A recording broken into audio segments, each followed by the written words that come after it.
بسم اللہ الرحمن الرحیم والحمد للہ رب العالمین والصلاة والسلام علی سید المرسلین وعلی آلہ وصحبہ اجمعین، اما بعد۔ محترم ناظرین کرام، احکام دین کا پروگرام لے کر حاضر ہوں، جس میں آپ کے سوالوں کے جواب ہم کتاب و سنت کی روشنی میں پیش کرتے ہیں۔ تو آئیے ہم سوالوں کی طرف آتے ہیں، لیکن آج ہم شروعات ایک ایسے اہم مسئلے سے کر رہے ہیں جو ہماری اپنی سوسائٹی اور انسانی زندگی کا نصف حصہ اس میں مبتلا ہوتا ہے، اور یہ یعنی ہمارا آج کا سوال خواتین سے متعلق ہے۔ ہماری ایک بہن نے پوچھا ہے کہ ہمارے ہاں بچہ پیدا ہوا اور اس کے بعد 2 ہفتے تک خون آیا، برابر خون آیا، پھر بند ہو گیا، پھر اس کے بعد 2 ہفتے تک کچھ دن بند رہا، پھر 2 ہفتے تک پھر برابر خون آیا، اور اس کے بعد تھوڑا تھوڑا آتا رہا، ہلکا پیلا سا آتا رہا، اور یہاں تک کہ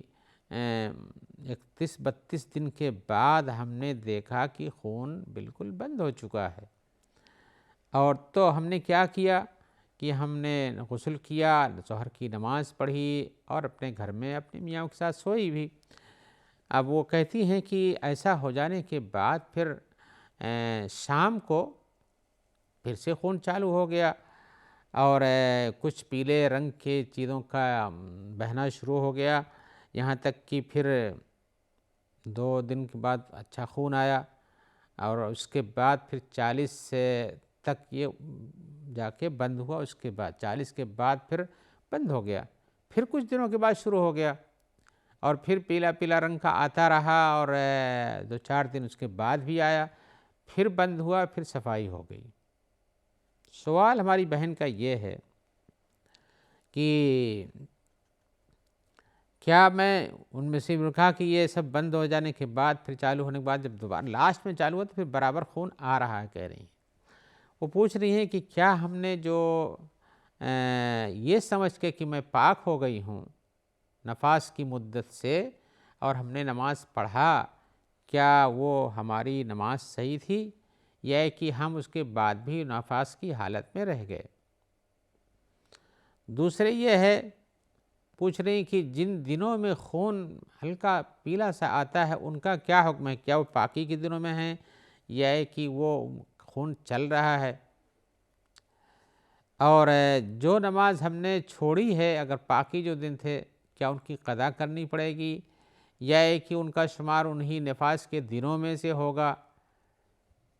تو یہ اشکال بہنوں کے پاس رہتا ہے، اور ہو سکتا ہے بہت سے نہیں پوچھتی ہیں، لیکن آپ نے پوچھا ہے تو ہم اس کے جواب میں ایک تفصیل پیش کریں گے تاکہ سب کے لیے ایک ہدایت کا راستہ بن سکے۔ ایسی حالات میں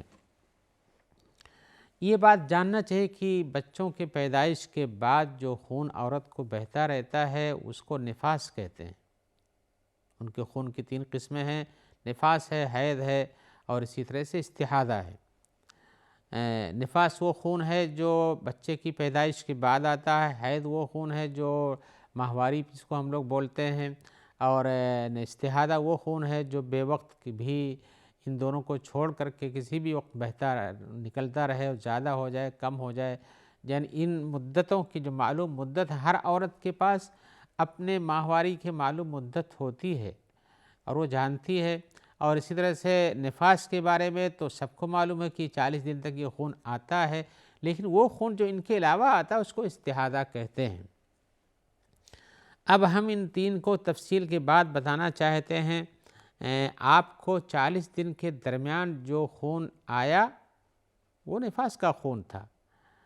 لیکن اگر بند ہو گیا 40 سے پہلے ہی آپ کے ہاں،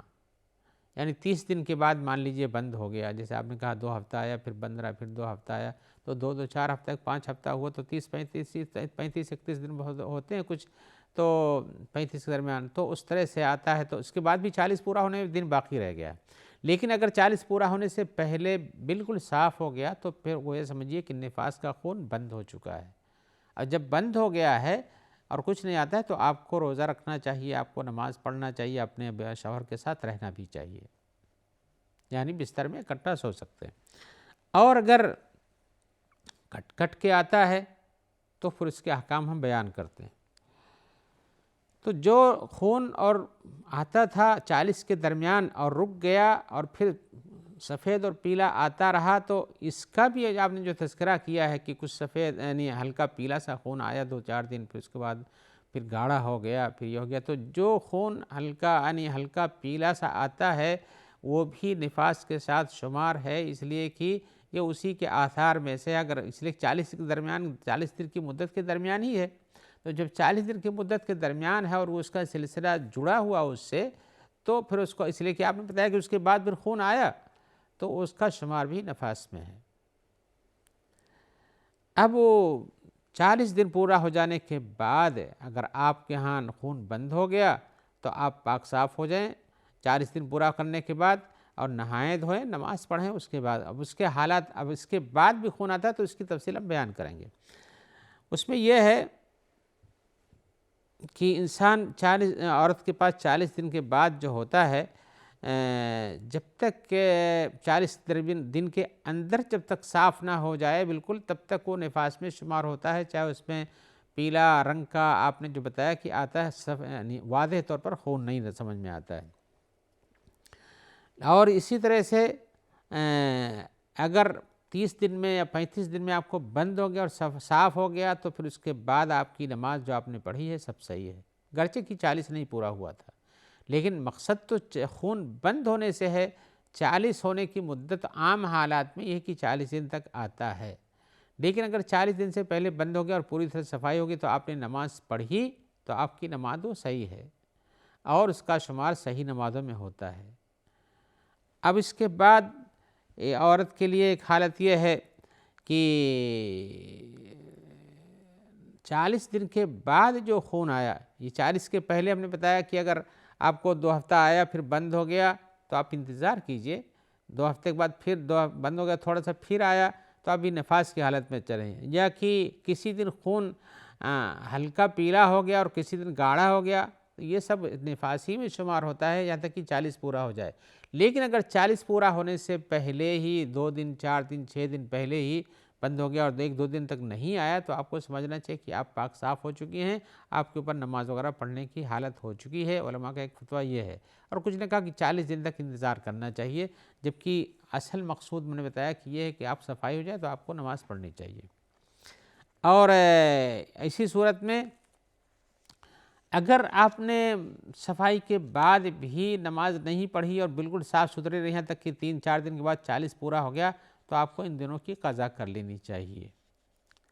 اور اسی طرح سے روزے کا معاملہ بھی کے ساتھ اسی طرح سے جڑا ہوا ہے، اگر روزے اس بیچ میں اور آپ نے نہیں رکھا تو ان کی بھی قضا کر لیجئے، اور اسی طرح سے اگر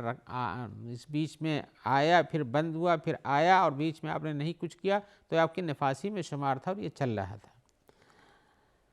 اور 40 دن کے بعد اگر کسی عورت کے پاس پھر سے خون آتا ہے تو اس کا ایک الگ مسئلہ ہے، اس لیے کہ 40 دن کے بعد یہ نفاس کی مدت ختم ہو جاتی ہے، تو اس کے بعد 2 حالتیں رہ جاتی ہیں، یا تو حیض ہوگا یا تو استحاضہ ہوگا۔ اگر یہ خون جو 40 دن کے بعد اس عورت کو جس کے ہاں بچے کی ولادت ہو چکی ہے اور 40 دن پورے ہو چکے ہیں، اس کے بعد بھی خون آیا تو اس کو دیکھنا چاہیے، یہ دیکھنا چاہیے کہ کیا یہ خون ہمارے انہی دنوں کی طرح سے ہے جو ماہواری کی دنوں میں خون آیا کرتا ہے، یا اسی طرح سے اتنی ہی مدت میں تھا، یعنی 5 دن کی اس کی عادت تھی، مثال کے طور پر 5 دن اس کے ہاں ماہواری کا خون چلتا ہے، تو 5 دن کے اندر بند ہو گیا تو اسے حیض کا خون شمار کرنا چاہیے، اس بیچ میں اس کو نماز نہیں پڑھنا چاہیے۔ لیکن عام طور سے اگر ایسا نہیں ہوا ہے بلکہ وہ خون چلتا ہی رہتا ہے، اور حیض کی مدت بھی علماء کے نزدیک 1 گھنٹے بھی ہو سکتی ہے اور 15 دن تک بھی چل سکتی ہے اکثر مدت، لیکن اس کے بعد بھی خون جاری رہتا ہے تو اس خون کو استحاضہ کو خون سمجھنا چاہیے، اور استحاضہ کے خون کی صورتحال میں اسے اپنی ہر نماز کے لیے وضو کرنا چاہیے اور نماز پڑھنی چاہیے، اور روزہ تو رکھ سکتی ہے۔ اور اگر ایسا ہوتا ہے اس کے بعد بھی اگر معمولی سا 1 قطرہ 2 قطرہ کبھی آ گیا اس مدت میں جس کو ہم نے کہا 40 دن کے بعد والی مدت میں ہے تو اس سے اس کی نماز پر فرق نہیں پڑتا ہے، الا کہ اس کے ہاں حیض کے آنے کی مقدار ہی ایسے رہتی ہو کہ ایک قطرہ 2 قطرہ کبھی آیا اور پھر بند ہو گیا، اور پھر دوسرے مہینے میں آیا اور بند ہو گیا، تو یہ اس کا حیض میں شمار ہوتا ہے۔ لیکن اگر یہ زیادہ ہو جائے مدت میں، یعنی اس کے معلوم مدت کے اندر، تو پھر یہ استحاضہ میں شمار ہوتا ہے، اور استحاضہ کے اندر نماز اور روزہ کرنی چاہیے، حالت حیض میں نہیں کرنا چاہیے۔ آئیے ہم ایک اور سوال کی طرف آتے ہیں۔ سوال یہ ہے کہ انسان چاہتا ہے کہ اللہ سے ہم زیادہ قریب ہو جائیں۔ سوال میں ہمارے بھائی پوچھ رہے ہیں کہ ہم چاہتے ہیں کہ اللہ تعالیٰ سے کے نزدیک محبوب بندے بن جائیں، متقی بندے بن جائیں، اور گناہ نہ کرنے والے بندے بن جائیں، تو اس کا کیا راستہ ہے؟ تو ہم بتانا چاہیں گے کہ بھائی متقی بننا ہر انسان کی ایک ذمہ داری ہے، اور اللہ تعالیٰ قرآن مجید میں واتقوا اللہ اور متقین کا تذکرہ بار بار کرتے ہیں، اور یہ متقین کی خاص صفت جیسے بتایا گیا وہ یہ ہے خلاصے اور مثال کے طور پر کہ آپ کہیں کسی جھاڑی میں جا رہے ہیں اور دائیں طرف سے اور بائیں طرف سے ہر طرف سے کانٹے دار جھاڑیاں لگی ہوئی ہیں، جس سے ممکن ہے کہ آپ کے کپڑے پھنس جائیں یا آپ کے جسم میں یا پیر میں کوئی کانٹا رگڑ جائے اور اس کو زخم کر دے۔ تو متقی آدمی کی صورتحال یہ ہوتی ہے کہ وہ زمین دنیا کے اندر اپنی زندگی گزارتا ہے، اور دائیں بائیں سے آنے والے گناہوں اور اس کے اثرات اور شیطان کی چالوں سے بچنے کے لیے اپنے آپ کو اتقا کرتا ہے، بچا کے چلتا ہے۔ ایسے ہی متقی آدمی اپنے آپ کو گناہوں سے بچا کے چلتا ہے، یہی متقی ہوتا ہے۔ گناہ کتنے ہیں؟ بہت سارے ہیں، اور بچانے کا راستہ ہے کہ آپ نیکی کے کام کیجئے، وہ اسباب اختیار جس سے آپ کو یہ برائیاں نہ پکڑ سکیں۔ جیسے آپ چلتے ہیں اگر راستے میں اور آپ نے اپنے پیروں میں ایسے مضبوط کپڑے موٹے پہن رکھے جس سے ان کانٹوں پر کوئی اثر نہیں ہوتا، نکل جاتے ہیں، یعنی کانٹے پھنستے ہی نہیں اس میں، تو آپ اپنے آپ کو ایسے ہی بنائیے۔ تو متقی یہ کیسے بنتا ہے؟ نیکیوں کے کرنے سے بنتا ہے۔ تو آدمی اس طرح سے متقی بنتا ہے، اور برائیوں کے چھوڑنے سے بچ کر کے ہی متقی بنتا ہے۔ تو اللہ کے پاس جو لوگ متقی بننا چاہتے ہیں ان کی کچھ قسمیں ہوتی ہیں، اور ان قسموں میں سے ایک قسم تو یہ ہے کہ جو اللہ تعالیٰ کے لیے فرائض کو ادا کرتا ہے، اور دوسرا فرائض بھی ادا کرتا ہے، ساتھ ہی نوافل بھی ادا کرتا ہے۔ یہ اعلیٰ درجے کا متقی ہوا۔ وہ بھی متقی ہے جو فرائض کو ادا کرتا ہے، لیکن جو فرائض کے ساتھ نوافل کو بھی ادا کرتا ہے وہ بھی متقی، اور یہ بڑے درجے کا مسئلہ ہے۔ اس کے پاس تو بچنے اور بہت سے راستے ہیں کہ اچھائی کے سارے کام کرنا چاہتا ہے۔ تو یہ حدیث اس لیے یہ بات دو تقسیم اس لیے آئی ہوئی ہے، یہ ایک حدیث میں آیا ہوا ہے کہ اللہ کے رسول صلی اللہ علیہ وسلم فرماتے ہیں کہ اللہ تعالیٰ فرماتے ہیں، یعنی حدیث قدسی میں ہے، اس میں یہ ہے کہ جو کوئی آدمی میرے کسی دوست کی یا محبوب کی یا متقی کی مخالفت کرے تو اللہ تبارک و تعالیٰ اس سے خود مخالفت کرتے ہیں۔ اور اللہ کے نزدیک جو پسندیدہ چیز یہ ہے کہ انسان فرائض کی ادائیگی کے ساتھ اس کے لیے قربت حاصل کرے، جو اللہ نے فرض کیا اس کو پورا کرے، اللہ تعالیٰ کا قریبی بن جائے گا۔ اور اسی طرح سے اللہ تعالیٰ اس کو چاہتے ہیں، اور اسی طرح سے وہ آدمی جو نوافل بھی ادا کرتا ہے اس کو بھی اللہ تعالیٰ اور بھی چاہتے ہیں۔ تو متقیوں کے لیے اللہ کے رسول نے فرمایا، حدیث میں آیا، اللہ نے فرمایا ہے کہ پھر میں اس کی سماعت، بصارت، اس کا ہاتھ پیر، یہ یعنی سب کچھ میرے کنٹرول میں ہو جاتے ہیں، میں ان سے وہی کام لیتا ہوں جو چاہتا ہوں۔ تو ایسا ہو سکتا ہے کہ ساری جسم تو ہمارا اللہ کا تابع ہے، دنیا کی ہر چیز اللہ کے تابع ہے، اور اللہ جب کسی بندے کو چاہتا ہے تو پھر اس کو اپنے احکام کا پابند بنا دیتا ہے، اور جس کے ساتھ جو برائی کے راستے کو ڈھونڈتا ہے تو اللہ چھوڑ دے، جاؤ تمہیں پسند تو وہی کرو تم۔ تو اس طرح سے تقرب کی شکلیں ہیں۔ تو تقرب کی دو شکلیں ہم نے بتایا کہ ایک تو یہ ہے کہ آپ فرائض ادا کیجئے، اور دوسرے کہ نوافل ادا کیجئے۔ فرائض میں کیا کیا ہے یہ جاننے کی چیز۔ فرائض میں جیسے یہ فرائض یہ ہیں جو جیسے نماز ہے، روزہ ہے، زکوٰۃ ہے، وغیرہ وغیرہ، نہی اللہ اچھائی کا حکم دینا ہے، برائی سے روکنا ہے۔ فرائض میں یہ بھی ہے کہ آپ جو اللہ نے حرام کر دیا ان کو چھوڑ دیں، میں ابھی یہ تفصیل اور بتاتا ہوں۔ اور نوافل یہ ہیں کہ آپ وہ نوافل جو ہوتی ہیں فرائض کے علاوہ، جس سے سنتیں ہوتی ہیں، نفل نمازیں ہوتی ہیں، تہجد ہوتی ہے، یہ سب ادا کریں۔ تو فرائض کی کئی تقسیم کی جا سکتی ہیں۔ ایک فرائض وہ ہوتے ہیں جو انسان کے عبادتوں عملی عبادتوں کے اندر پائے جاتے ہیں۔ وہ فرائض کیا ہے؟ جیسے 5 نمازیں ہیں، یہ سب سے بڑا فریضہ ہے، زکوٰۃ دینا ہے، روزہ رکھنا ہے، حج بیت اللہ کرنا ہے اگر وہ استطاعت رہتا ہو۔ ایسے ہی فرائض کچھ ایسے بھی ہوتے ہیں جو عملی ہوتے ہیں، لیکن ان فرائض کے بعد آتے ہیں جن کا تعلق لوگوں سے ہے، وہ بھی فرائض ہوتے ہیں جن کا تعلق لوگوں سے ہوتا ہے۔ یہ نہیں صرف فریضہ وہی ہے جو آپ اللہ کے لیے عبادت کرتے ہیں، ایسے بھی فرائض ہیں اللہ کی طرف سے جن کا تعلق لوگوں سے، جیسے والدین کے ساتھ حسن سلوک سے پیش آنا ایک فریضہ ہے۔